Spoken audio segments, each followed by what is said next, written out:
আরে সকালবেলা উঠে চারটে জিনিস করণীয়, চারটে জিনিস ত্যাগ করতে হবে, তাহলে সংসারের কিছুটা অনাচার যাবে। আমাদের জীবনে যা কিছু ধ্বংস, অকল্যাণ, পাপ প্রভৃতি ঢোকে পাঁচটা পদ দিয়ে, ছটা পদ না। এই পাঁচটা পদ দিয়ে আপনি এখন দেখতে পাবেন, আপনি এখন চোখে জ্ঞান দৃষ্টিতে দেখতে পাবেন, এই পাঁচটা পদেই আমাদের জীবনে পতন আর ধ্বংস নেমে আসে। ছয়টা পদ নেই, পাঁচটাই। ভাগবত সেই পাঁচটার কথা বলেছি, আমি একটু সামান্য জানিয়ে বিশ্রাম রাখ। সেই পাঁচটা প্রথম হলো সংসার পদ দিয়ে। সংসার পদ দিয়ে আমাদের জীবনের পতন, স্খলন সব নেমে আসে। অথচ সংসার আশ্রমকে, গারস্থ আশ্রমকে শ্রেষ্ঠ বলা হয়েছে।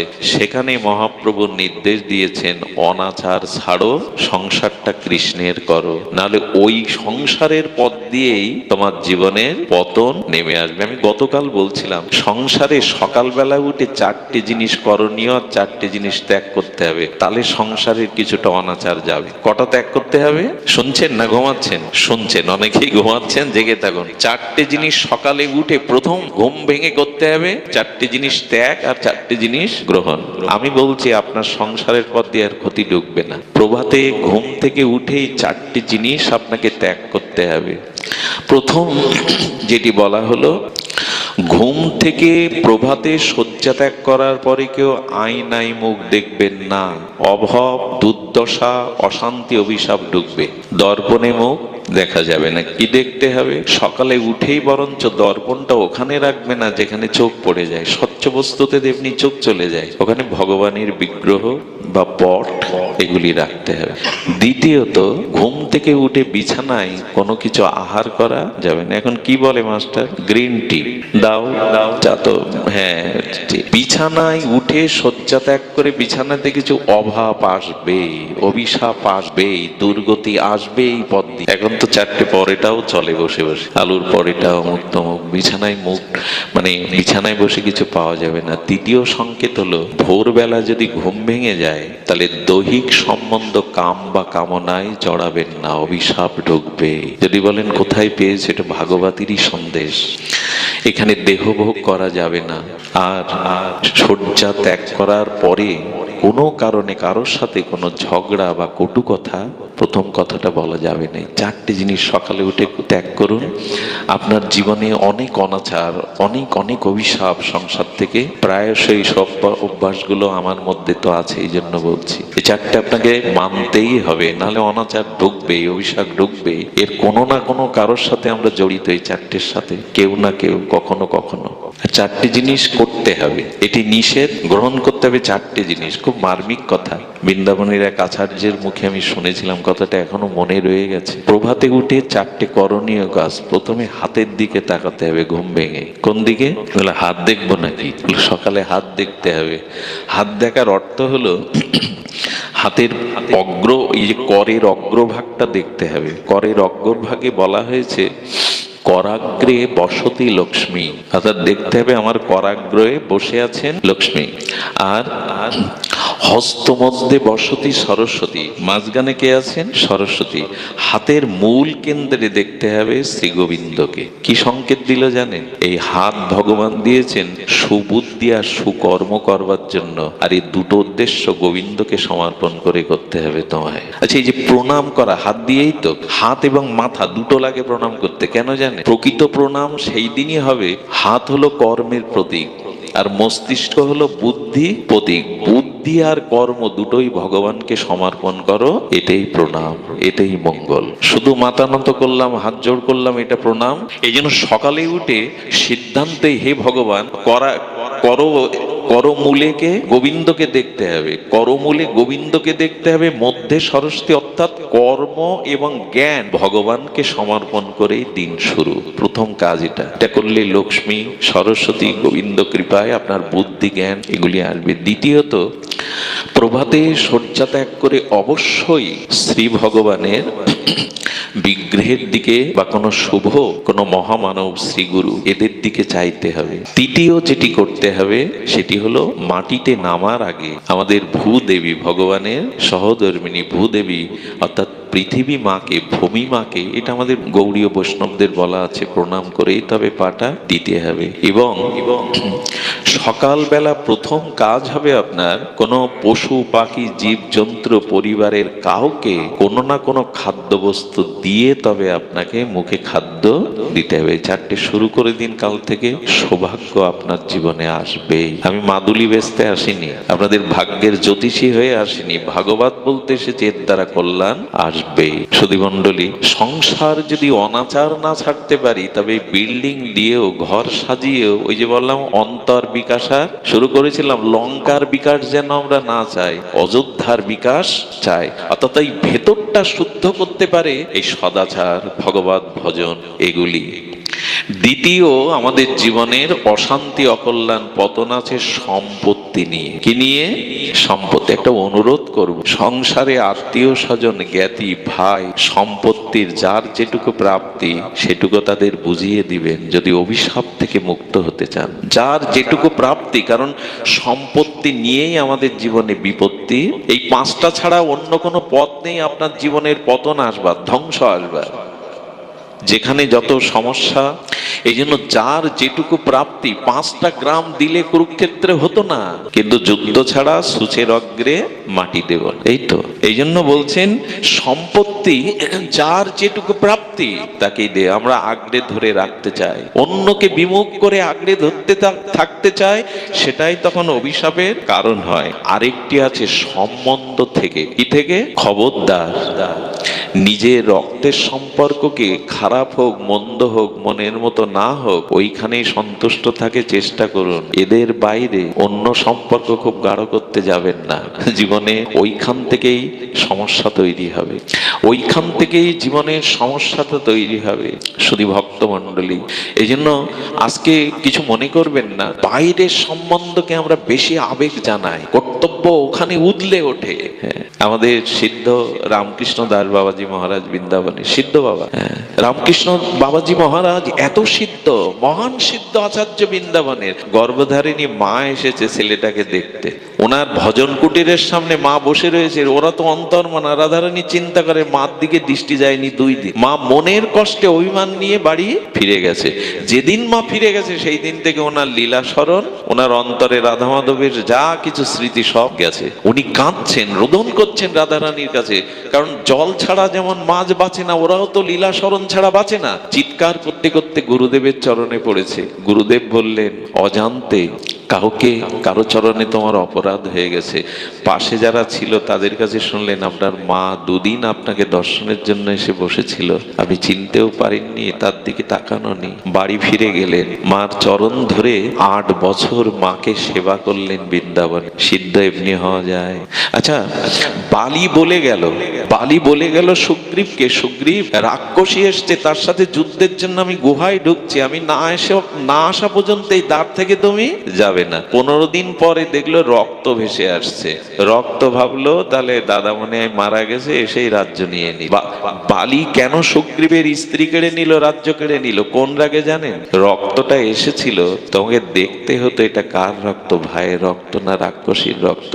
নিজের রক্তের সাথে কখনো বেইমানি করো না, তার পরিণাম সুগ্রীবের মতো সব হারাতে হবে তোমায়। এই জন্য নিজজন যাদের পেয়েছেন, স্বামী যদি সুশ্রী না হয়, গুণবান না হয়, ওকে নিয়েই সন্তুষ্ট থাকতে হবে। স্ত্রী যদি মনের মতো না হয়, তাকে নিয়ে সন্তুষ্ট থাকতে হবে। বাইরে হাত বাড়াতে যেও না। সম্বন্ধ থেকেই বর্তমান জগতে আগুন জ্বলছে। সমস্ত জগৎ এখন অশান্তির দাবানলে। এই সম্বন্ধ, রক্তের সম্বন্ধ, আত্মীয় স্বজন, পরিবার বর্গ, যাদের যেমন পেয়েছো তাতেই সন্তুষ্ট থাকো। যেটা তোমার প্রাপ্ত সেটা তুমি পেয়েছো। বাইরে হাত বাড়াতে যেও না, বাইরে সৌন্দর্যকে খুঁজতে যেও না। এই সম্বন্ধ থেকেই বর্তমানে ধ্বংস। কটা বলা হলো? আমাদের মনে আছে কিনা জানি না। সংসার থেকে, সম্পত্তি থেকে, সম্বন্ধ থেকে, আর আছে শরীর থেকে। এই শরীরই আমাদের উদ্ধারেরও কারণ, পতনেরও কারণ। শরীর ইন্দ্রিয় যদি সংযত না হয়, সংযম না হয়, তাহলে এই শরীরই আপনার ধ্বংসের অন্যতম পতনের কারণ। আর বলেছেন, শেষটা বলেছেন সন্তান থেকে। এইখানে একটু আমি আমাদের সামনে বলেই বিশ্রাম দেব, শীতাক্ত কষ্ট দেব না।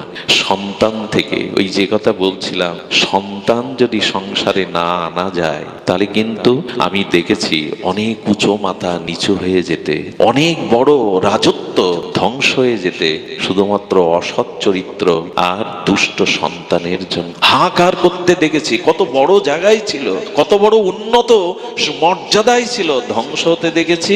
এই জন্য শিশুকাল থেকে সন্তানদের ধর্মীয় অনুশীলন শেখান। আচ্ছা আচ্ছা, সুখদেব ভাগবত বলেছিলেন, বয়স কত তখন? তো কথা বলো মায়েরা, কত বয়স? এখানে 16 বছরের কে আছে? যিনি ভাগবত বলছেন তিনি 16 বছরের। এখন 16 বছরের ভাগবত বক্তা কই? মহাপ্রভু কীর্তন ঝঞ্ঝা তুলেছিলেন সারা ভারতব্যাপী, কয় বছর বয়সে সন্ন্যাস নিয়েছিলেন? এখানে 24 বছরের কোথায়? তারা এখন কি করছে ভালোই জানেন। 24-16 এখন কি করছে ভালোই জানি আমরা। ওদের দোষ না, আমরা পথ দেখাতে পারি। মার তপস্যা ছিল না, তাহলে পঞ্চম মাস গর্ভবতী সীতাকে রাম বনবাসে দিত না, বাল্মীকির আশ্রমে দিত না। রাজপুরীতে ভোগের মধ্যে থাকলে আমার সন্তান মর্যাদা সম্পন্ন হবে না, জঙ্গলে পাঠালেন, বনবাসের নাম করে ঋষির আশ্রমে পাঠালেন। এখানে 16 বছরের কেউ নেই, অথচ 16 বছরে ভাগবত বলেছেন সুখদেব। আজকে ওই বক্তা যারা দাদার মতো আছে, আমার মতো যারা, কতদিন কই সন্তানদের তো ব্যাসপীঠে বসাতে পারছি না হরি কথা বলার জন্য। 16 বছরের সুখদেব বলল, 16 বছরের সনাতন ধর্ম 1-2 কোটি হিন্দু 16 বছরের কাউকে এখানে বসাতে পারছে না। 24 বছরে নেতৃত্ব দিলেন মহাপ্রভু হরি নামের, এখানে কেউ নেই 24 বছর বয়স। ধর্ম করছি, ভাগবত করছি, ঝড় তুলে দিচ্ছে। এজন্য ছোটকাল থেকে পরিবারের সন্তানকে ধর্মীয় আদর্শ অনুশীলন দিন, বাঁচতে পারবেন না। আগামী দিনের সন্তানদের কারণেই সব ধূলিসাৎ হয়ে যাবে, তাদের যদি এই পথ দেখাতে না পারে। এই জন্য উচিত হলো এই 5টি পথ দিয়ে আসা। সব শেষে একটি লীলা না বললে, ব্রজের লীলা, আমি শান্তি পাবো না, আপনাদেরও হয়তো একটু অপূর্ণতা থেকে যাবে। নাম রূপ হলো অনেক কিছু, একটু কথা বলি। একটি কথা হলো, তো শ্যামলাল বলছে, দেখ পূজিত 2-4টেই চাদর, শীতে বুড়িমা বড় কষ্ট পাচ্ছে। শ্যামলাল বলছে, দেখ আজকে কিছু হোক আর না হোক বুড়িমাকে আমি একটা চাদর দেবই। বলে, ওটা দিলে 2-4টে চাদর খাবি কি? ওইটাই তো পুঁজি। রামলাল বলছে, ওটা দেওয়া উচিত নাই। শ্যামলাল বলছে, আমি দেবই। বুড়িমার গায়ে যত্ন করে পরিয়ে দিলেন। বুড়িমা বললেন, তোমরা এমনি করে ফেরি করো বস্ত্র, কিছু তো দিতে হয়, আমার ঘরে তো কিছুই নেই। যখন ফিরে যাচ্ছে, বুড়িমা পেছন থেকে ডেকে বলছে, দাঁড়াও শ্যামলাল, আমি একটা জিনিস তোমাদের দেবো। অর্থ দেওয়ার তো ক্ষমতা নেই, খুব বেশি দিন আগের ঘটনা না, শুনুন কি অপূর্ব মার্মিক ঘটনা। বুড়িমা একটা গোবিন্দের ছবি এনেছে, ঘরের মধ্যে ছিল। এইটাতেই ফুল জল দেই আমি। আমার কেন জানি মনে হলো, আমার উপর তোমার এত দয়া, এইটা কাছে রেখে দাও, এটা কাছে নিয়ে ঘুরে বেরিয়েও। একে কাছে রাখলে তোমাদের কল্যাণ হবে, তোমাদের মঙ্গল হবে। যদি কখনো স্থায়ীভাবে কোথাও যাও, এই ছবিটাকে ধূপ ধীপ দিয়ে একটু ফুল মালা দিও, এই তোমাদের কল্যাণ করবে। শ্যামলাল ওটা নিয়ে নিল বুকে করে। ভগবানকে ডাকবার অবসর পাই, তাকে দেখবারও অবসর পাইনি। কাঙালের মতো ফেরি করে ফিরি ওকে রেখে দিল। আরে রামলাল বলছে, কি করবি? এইভাবে বুক চাই করে ঘুরে নিয়ে বেড়াবি? বলে, হ্যাঁ গো তাই করবো। বুড়িমার দান, তার চোখের জলে তার শ্যামকেই সে আমার হাতে দিয়ে দিল। আর এটা বৃন্দাবন থেকে 84 ক্রোশ থেকে পেয়েছি। ভালোবেসে বুকে করে রাখে, মাঝে মাঝে বের করে দেখে, একটু মুছে দেয়, মাঝে মাঝে একটু ফুল দেয়। এই করতে করতে ভগবান যাদের সাথে, আশীর্বাদ যাদের সাথে, ধীরে ধীরে ব্যবসা উন্নতি হতে লাগলো, প্রবৃদ্ধি হতে লাগলো। কোথা থেকে সৌভাগ্য তাদের কৃপা করতে লাগলো, ভাগ্যলক্ষ্মী তাদের উৎফুল্ল করতে লাগলো। এই করতে করতে ধন আস্তে আস্তে দোকান হলো, দোকানটা বড় হলো, কর্মচারী হলো। ছবিটা বাঁধিয়ে রেখেছিল বুড়োমার কথায়, আগে এসে তাকে প্রণাম করবে, ধূপ ধীপ দেবে। এই করেই চলতে লাগলো। আলিশান বাড়ি হলো দুজনে, রামলাল শ্যামলালের সন্তানাদি হলো, তাদের অনেক বিবাহ দিয়ে চরম আনন্দ সুখে আছে। এইভাবে অনেক বছর চলতে চলতে শ্যামলাল এমন ভালোবেসে ফেলেছে, ওই দোকানে এসেই তার পূজা অর্চনা, তাকে একটু অর্ঘ্যাদি দিয়ে মাঝে মাঝে বুকে নেয়। এই করেই দিন চলতে লাগলো। শ্যামলাল অসুস্থ, কটা দিন আসে আর বলে, বন্ধু আর বোঝায় আসা হবে না, শরীর আর পাচ্ছে না। তা আমি তোমার এখানে আসি কেন জানেন? ওই ব্যবসা কিন্তু আলাদা হয়নি, বন্ধুত্ব অটুট তাদের মধ্যে, বিশ্বাস অটুট। ছবিটা বুকে নিয়ে রামলালকে বলছে, রামলাল তুই তো আমার শ্যামলালকে ভালোবাসিস না, তবে দেখ আমার শরীর ভালো না, আমি যদি চলে যাই আমার এই লালাকে তুই ফেলিস না, আমার গোপালকে তুই ফেলিস না। শোন, একে একটু ভালোবাসিস, দেখিস আমি যদি নাও থাকি আমার দায়িত্ব গোবিন্দই একদিন করে দেবে তোর, আমার দায়িত্ব ওই পালন করবে, বিশ্বাস রাখ। এই কথাটা মুখ দিয়ে বেরিয়ে গেল, আমি না থাকলেও আমার দায়িত্ব সে পালন করবে। চোখের জল, ভক্তি অর্ঘ্য দিয়ে এইভাবে ও 12টায় আসে, 5টায় দোকান থেকে চলে যায় শ্যামলাল। এই করতে করতে রামলালের মেয়ের বিয়ের কার্ডটা মনে করেছে, ও তো দোকানে আসে, ওর হাতে দেব না, উচিত হলো বন্ধুর বাড়ি গিয়ে দেওয়া। কি বলবো সেই অদ্ভুত ঘটনা। মেয়ের বিয়ের কার্ড নিয়ে শ্যামলালের বাড়িতে রামলাল উপস্থিত। এসে বলছেন, শ্যামলাল তো আর যায়নি, আর আমিও এসেছি, শ্যামলালকে ডেকে দাও। সঙ্গে সঙ্গে ওনার পুত্র বেরিয়ে কেঁদে ফেলেছে, চোখে জল। আপনি জানেন না? কি জানি না। বলে, আপনি জানেন না 6 মাস আগে বাবা মারা গেছে। উনি স্তম্ভিত হয়ে ওই বিবাহের পত্রটা হাতে নিয়ে বলছেন, না আমি বিশ্বাস করি না, কালকেই তো দোকানে গেল। আরে মরবে কি গো, তুমি আমাকে উন্মাদের মতো কি বলছো, মাকে ডেকে দাও। বৈধব্য বেশ নিয়ে যখন শ্যামলালের স্ত্রী এলো, দেয়ালে টানানো ছবিতে মালা দেখলো, তখন বলছেন, আপনি জানেন না আমাদের ছেড়ে সে চলে গেছে, আপনি জানেন না? 6 মাস হলো, আজকে সে নাই। আপনি ভুল বললেন, আপনি মিথ্যা বলছেন। শ্যামলাল গতকাল আমার দোকানে আসলো, তার সাথে আমার হৃদয়ের অভিন্নতা দেখা না হলে তো বাঁচি না। আপনারা কোথাও ভুল বলছেন। সন্তানাদি প্রণাম করে সবাই কাঁদছে, বাবা চলে গেছে, আপনার ভুল হচ্ছে, আপনার ভুল হচ্ছে। রামলালের মনে তখন মনে পড়েছে, শ্যামলাল বলেছিল, আমি যেদিন থাকবো না আমার গোবিন্দই আমার ভূমিকা পালন করবে রে। একে ভালোবাসিস, একে বিশ্বাস করিস, একে হৃদয়ে একটু স্থান দিস রে। একদিন আমি থাকবো না, কিন্তু আমার ভূমিকা ও পালন করবে। রামলাল বলল, কিছু ঘটে গেল না তো?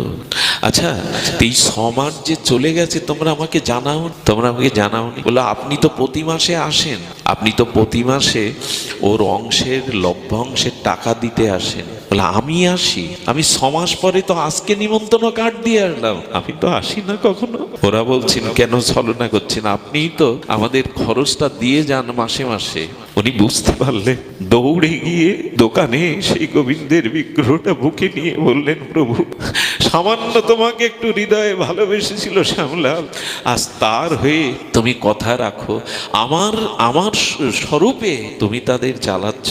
ভগবান আজ থেকে এই দোকানদারি থাক, কেন তোমাকে ভালোবাসিনি। এমনি ভালোবাসার প্রতিদান যদি কেউ দেয়, কেন তোমাকে ভালোবাসি। এই জন্য দোকানদারি আছে, অর্থ সংসার আছে, তাকে একটু হৃদয়ে জায়গা দিই, তাকে একটু সামান্য ভালোবাসো। এটাই জীবনের আমাদের মুখ্য উদ্দেশ্য, এটার জন্যই আসা। তাকে একটু ভালোবাসা, সামান্য একটু প্রীতি ভগবানকে দিলে, সামান্য।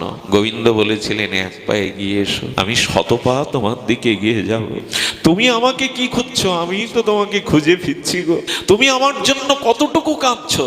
একটা জীবও যতদিন আমার ধামে না ফিরে আসবে, সেই জীবের জন্য আমি হাহাকার করব, তাকে পাওয়ার জন্য। আমি তোমায় খুঁজছি, তুমি আমার কাছে যাওনি, আমি তোমাকে আমার করবার জন্য ওপর থেকে বারবার নেমে এসেছি। তাকে ভালোবাসো, তাকে হৃদয়ে স্থান দিন, এইটুকুই।